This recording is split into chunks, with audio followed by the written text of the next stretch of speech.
এই সুন্দর সুন্দর দোলনাগুলো কিন্তু আপনি আপনার প্রিয়জনকে চাইলে গিফট করে একেবারেই চমকে দিতে পারেন।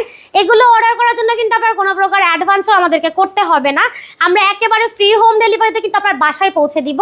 এটা হচ্ছে 26 ইঞ্চির একটা চেয়ার দোলনা, এটা কিন্তু একেবারে বড়দের জন্যই করা হয়েছে। তো এটা হচ্ছে ফুল একেবারে ফ্রি পাবেন, সাথে সেটিংসেরও সব কিছু আপনারা একদম ফ্রি পাবেন। প্রাইস থাকবে মাত্র 3300 টাকা। কালার আছে হিউজ পরিমাণ। এখানে আছে হচ্ছে 26 ইঞ্চির বউ দোলনার সাথে কিন্তু আমরা মশারি ফ্রি দিয়ে দিচ্ছি, এই ফুলগুলো একেবারে ফ্রি পাবেন। পাশাপাশি কিন্তু যেখানে এভাবে যা দেখছেন হেড পিলো, সাইড পিলো, গদি, এগুলো সেম টু সেমই পাবেন। প্রাইস পড়বে 3700 টাকা। এটার থেকে একটু বড় সাইজ আছে, এগুলো হচ্ছে আপনার 30 ইঞ্চির মধ্যে করা, এই যে এটাও হচ্ছে 30 ইঞ্চির মধ্যে করা। এগুলোর প্রাইস থাকবে হচ্ছে আপনার মাত্র 4700 টাকা। পাশাপাশি আছে জামাই বউ দোলনা, দেখেন এটা কিন্তু হিউজ পরিমাণের বড় একটা দোলনা। তো এটার প্রাইস পড়বে হচ্ছে আপনার মাত্র 5700। অনেকগুলো কালার অ্যাভেলেবেল আছে আমাদের কাছে, যার যেটা পছন্দ হবে একটা স্ক্রিনশট দিয়ে কিন্তু যোগাযোগ করতে পারবেন ভিডিওর স্ক্রিনে দেওয়া নাম্বারে।